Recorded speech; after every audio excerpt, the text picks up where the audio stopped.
Ya, jadi betul-betul manfaatnya untuk klien ya.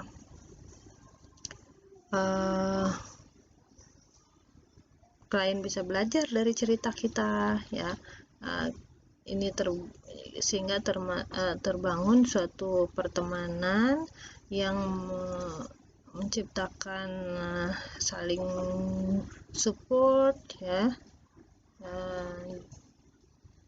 Tapi betul-betul nih benefitnya untuk klien aja. Nah, hati-hati ya, jangan keterusan curcolnya, nanti ketukar Paxos jadi klien, klien jadi Paxos gitu ya. Nah, yang kedua adalah guideline-nya, pastikan self disclosure ini, cerita yang diberikan ke klien ini relevan untuk klien. Ya, relevannya gimana? Relevannya itu bahwa cerita ini memperlihatkan genuineness, ketulusan si Paxos, juga timeliness-nya ya. Timeliness itu maksudnya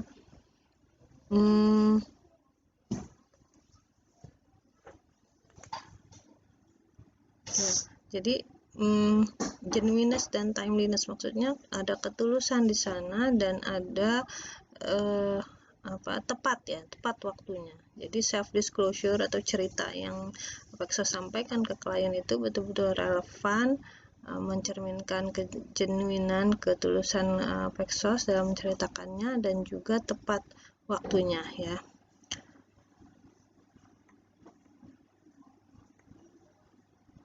Jadi dengan kata lain, self disclosure ini adalah untuk tujuan tertentu ya, yang harus tepat sasaran, tepat waktu, seperti itu ya. Oke. Guideline ketiga adalah dalam hal self disclosure adalah harus short and simple, harus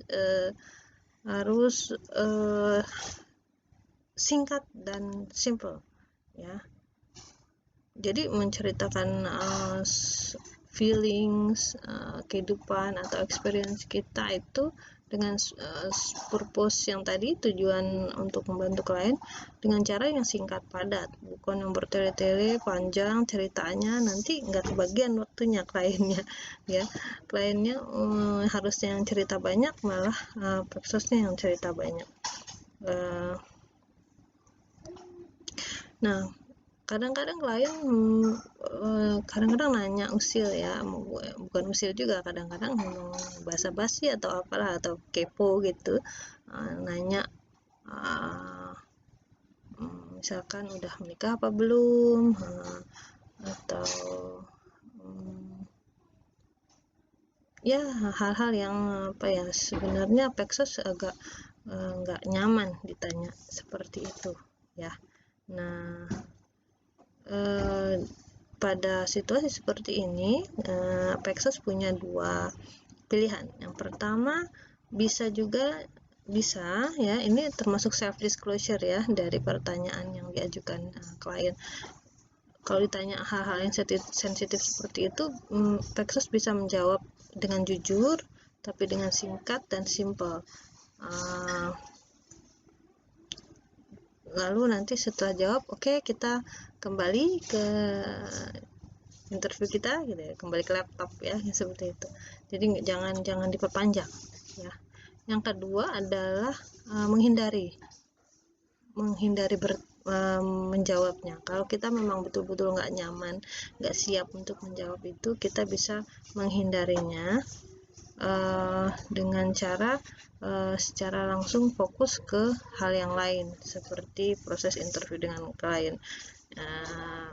Dengan kata lain, Paxos boleh mengabaikan pertanyaan seperti itu ya.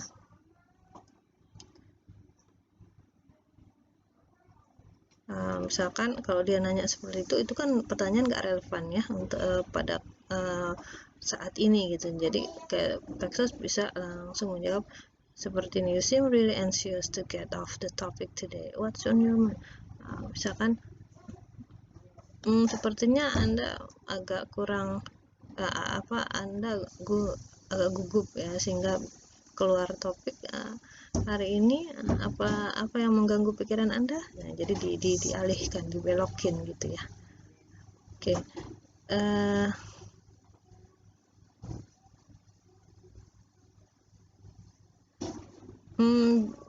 Ya bisa berhasil, bisa enggak sih seperti ini, tapi itu usahanya ya.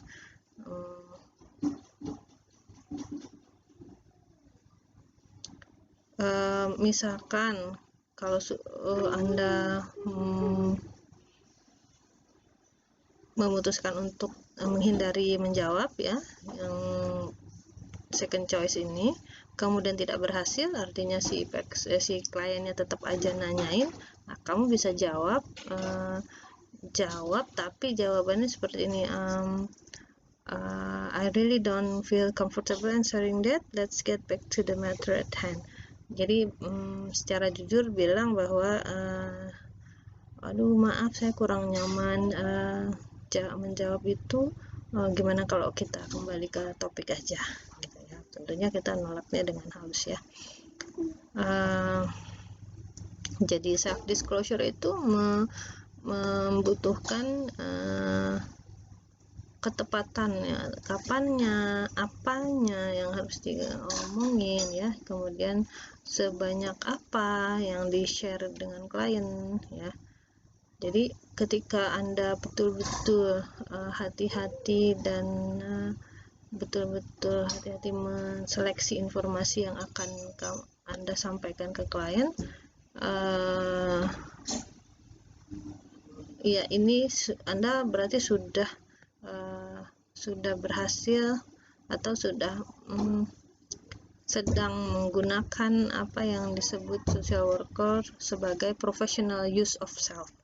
Jadi penggunaan diri sendiri secara profesional ya, kan yang diceritakan tentang diri kita sendiri ya, kita menceritakan hal tentang pribadi kita tetapi untuk menolong orang lain gitu. Ini disebut professional use of self ya. Anda menggunakan knowledge Anda, experience, kemudian persepsi dalam hubungan Paxos klien yang profesional ya, secara sadar ya, dan secara bertujuan ya. Oke. Nah, yang berikutnya adalah summarization. Menyimpulkan ya. Summarization is restating the main points of an interview for a portion of interview in a brief and concise manner. Jadi menyimpulkan adalah menyebutkan ulang poin-poin inti ya, poin-poin inti dari interview atau porsi interview dengan cara yang singkat dan padat ya. Menyimpulkan itu